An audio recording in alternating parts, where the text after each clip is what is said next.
Wapendwa, ni Jumapili ambayo ni ya maandalizi kwa ajili ya ibada maalum ijayo, Jumapili ijayo.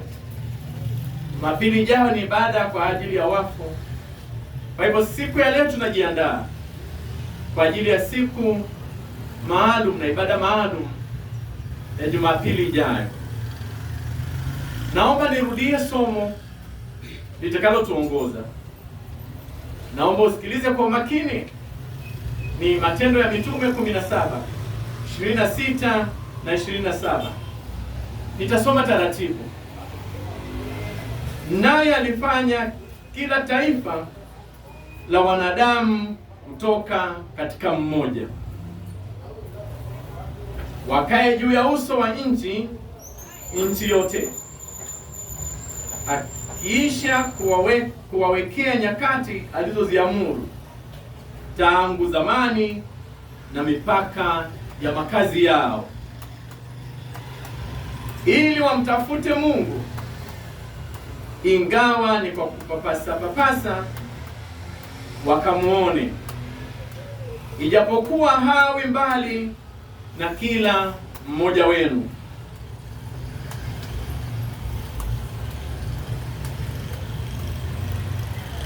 Naomba nirudie kwa lugha ya wenzetu. Acts of the Apostles chapter 17, 26, 27. From one man he made all the nations,